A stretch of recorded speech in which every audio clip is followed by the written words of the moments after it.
یہ صفا اور مروہ، یہ دو پہاڑ، اس کو صفا اور مروہ کیوں کہا جاتا ہے؟ صفا کا نام اصفا تھا، مروہ کا نام کیا تھا؟ نائلہ تھا، اس لیے ان کا نام صفا مروہ ہو گیا۔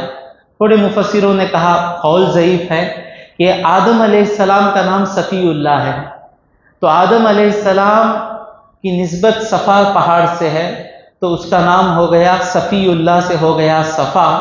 اور عورت کو عربی میں کہتے ہیں مرآ، تو مرآ سے بن گیا مروہ۔ تو یہ دو پہاڑ ہیں۔ یہ دو پہاڑ اللہ کی نشانی کیسے بن گئے؟ یہ دو پہاڑ تو پہاڑ ہیں، کیا چیز، کیا واقعہ ہوا کہ دو پہاڑ اللہ کی نشانی بن گئے؟ بولیے۔ حضور صلی اللہ علیہ وسلم کے دادی بی بی حاجرہ رضی اللہ علیہ السلام، معلوم ہے واقعہ، ہمیشہ سنتے ہیں بقرعید میں، کہ حضرت ابراہیم علیہ السلام کو حکم ہوا، چھوٹے بچے اسماعیل ہیں، ان کو اور اپنی بیوی کو جا کر مکے میں چھوڑ دو۔ مکے میں چھوڑے، جو پانی تھا رکھے، نکل رہے ہیں۔ پوچھتی ہیں بی بی حاجر علیہ السلام، آپ اپنی مرضی سے ہم کو چھوڑ کر جا رہے ہیں یا اللہ کے حکم سے ہم کو چھوڑ کر جا رہے ہیں؟ کہا ابراہیم علیہ السلام نے، اللہ کے حکم سے چھوڑ کر جا رہا ہوں، تو آپ جائیے، اللہ ہمیں برباد نہیں کرے گا۔ یہ سب آیتیں صرف کیا ہوا جاننے کے لیے نہیں، یہ ایمان ہمارا بھی بننا، میرا اللہ مجھے برباد نہیں کرے گا۔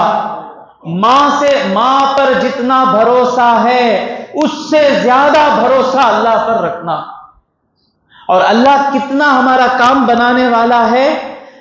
چھوٹا دودھ پیتا بچہ، اس کا ہر کام جتنا اس کا ماں کر دیتی ہے اور بچہ مطمئن رہتا ہے، کبھی فکر نہیں کرتا، اس سے زیادہ ہم اللہ کے پالنے پر بھروسہ کر کے مطمئن رہنا۔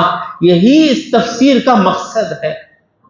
ہمیشہ اللہ کے رحمت میں ہیں، تکلیفیں جو آ رہی ہیں وہ اللہ میرے درجے بلند کر رہا ہے، ختم، اس کے سوا کوئی وسوسے لینا نہیں۔ تو بی بی حاجر نے کہا، اذن لن یضیعنا، اللہ ہم کو بیکار نہیں کرے گا، آپ جائیے۔ یہ ہے توکل۔ توکل تھا، تواکل نہیں تھا۔ توکل کا مطلب ہے اللہ پہ بھروسہ کر کے بیٹھنا، تواکل کا مطلب ہے کام چھوڑ کر بیٹھ جانا۔ اکثر لوگ کام چھوڑ کر بیٹھ کر کہتے ہیں کہ ہم اللہ پر بھروسہ کیے، توکل کا تعلق دل سے ہے۔ شیخ شعراوی رحمۃ اللہ علیہ فرماتے ہیں، الجوارح تعمل، جسم کام کرتے رہنا، والقلب یتوکل، دل اللہ پر بھروسہ کرنا، جسم کام کرتے رہنا۔ یہ سمجھتے نہیں لوگ، توکل کر کے تو بیٹھ جاتے، سوتے۔ یہ کیا سونا؟ اشراق کے بعد سونا سنت ہے۔ اچھا، اب یہ کیا سونا؟ یہ خیلولہ کا سونا ہے۔ اب یہ کیا سونا؟ یہ وہ سونا ہے۔ اب یہ کیا؟ مٹھا کھانا سنت ہے۔ وہ خالی جو فیسیلیٹیز ہیں وہی ہے، اللہ کی راہ میں نکلنا، غریب کو پانی پلانا، محنت کرنا، وہ سب نہیں کھا۔ تو سماری سست بن کر بیٹھ جاتے ہیں اور کہتے ہیں کہ توکل۔ اب سیکھیں، حضور کے دادی،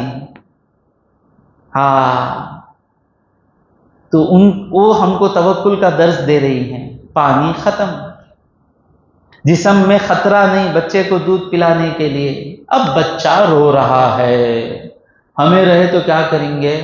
اللہ کو بھروسہ کریں گے، اللہ لا کو دے گا، نہیں، ان سے سیکھیں گے کہ دین کیا ہوتا ہے۔ حضرت ابراہیم علیہ السلام سے انہیں بالذات دین سیکھا ہے۔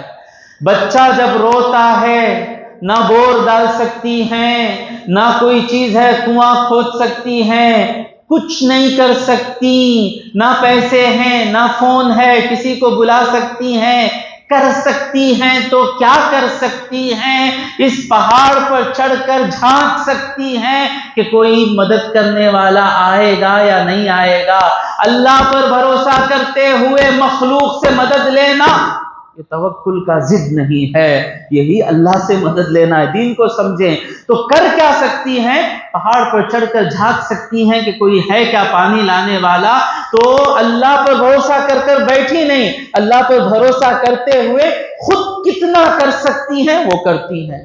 صفا پر جاتی ہیں، ہے کوئی پانی لینے والا، بچہ رو رہا ہے، وہ ماں ہمارے جیسی ماں نہیں ہے، وہ ماں ہے، وہ ایسی ماں ہے جو بیٹے کے لیے جینے والی ماں ہے، اور بیٹا بھی ہمارے بیٹے کے جیسا بیٹا نہیں ہے، جس کے پیشانی میں حضور کا نور نظر آئے ویسا بیٹا ہے، وہ نورانی بیٹا روئے، اور یہ ماں اونچے کردار کی ماں بچے کے لیے جینے والی، یہاں سے دوڑتی ہیں نہیں ہے پانی، پھر اترتی ہیں، پھر دوڑتی ہیں، پھر مروہ پہ جاتی ہیں، پھر جاتی ہیں، اس طرح 7 مرتبہ آپ کرتی ہیں۔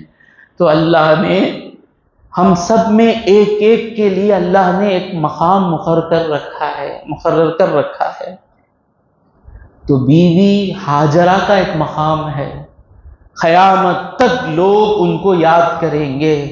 جب انہوں نے اس مقام کو پا لیا تو اللہ تبارک و تعالی 7 یہاں 1 صفا سے مروہ 1، مروہ سے صفا 2، پھر صفا سے مروہ 3، کیسا؟ صفا سے مروہ 1، مروہ سے صفا 2، صفا سے مروہ 3، پھر صفا 4، پھر مروہ 5، پھر صفا 6، پھر مروہ 7، ختم ہوا۔ آ کر دیکھتی ہیں بچے کی ایڑی زمین پر لگی اور زمین سے پانی نکلا۔ اللہ چاہتا تو کسی کو پانی دے کر بھیج سکتا تھا۔ جب بھروسہ ایسا ہو کہ کوئی وسیلہ نہ بھی ہو تو دے گا، تو دینے والا بھی ایسا دیتا ہے کہ لینے والا سوچ بھی نہیں سکتا کہ کہاں ملا۔ تو اللہ چاہے تو کسی کو بھیج دیتا، پانی لے کر آتا، وہاں سے نکالا جہاں سے سوچ بھی نہیں سکتی تھی ہاجر علیہ السلام، تو بچے کی ٹھوکر سے پانی نکلا، ایسا نکلا، نکل رہا ہے، کہیں کہ زم زم رک جا، تو رک گیا۔ حضور فرماتی ہیں اللہ آپ پر رحم کرے، اگر آپ زم زم نہیں کہتی تو ندی بن جاتی تھی، اب وہ چشمہ رہ گیا۔ تو یہ توکل ہے۔ صفا تو ایک پہاڑ ہے، مروہ ایک پہاڑ ہے، لیکن صفا اور مروہ کو جب دیکھتے ہیں تو بی بی ہاجرہ کا جو سبق ہے توکل کا، وہ سبق یاد آتا ہے، سمجھ میں آیا۔ اور وہ دوڑنا اللہ کو اتنا پسند آ گیا کہ قیامت تک جو بھی حاجی جب تک وہ دوڑے گا نہیں اس کا حج قبول نہیں، واجب ہے۔ ہمارے امام کے پاس، امام ابو حنیفہ کے پاس واجب، اور امام شافعی مالک حنبلی رحمۃ اللہ علیہ کے پاس رکن ہے، شرط ہے۔ تو جو بھی حاجی جب تک صفا مروہ کے درمیان نہیں دوڑیں گے وہ ہوگا نہیں۔ صفا مروہ کے درمیان دوڑنا اللہ کا کوئی کام ہے کیا؟ نہیں۔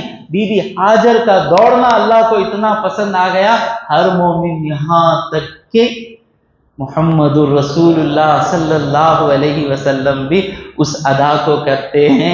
اللہ کے خاطر جو ادا کی جاتی ہے اللہ کو اتنی پسند آتی ہے، تو صفا مروہ کے درمیان دوڑتے وقت ان روحانی چیزوں کو ذہن میں رہتے ہوئے کرنا ہے، صرف سیلفی پکڑتے ہوئے کھیلتے ہوئے نہیں ہے، اللہ کو یاد کرتے ہوئے۔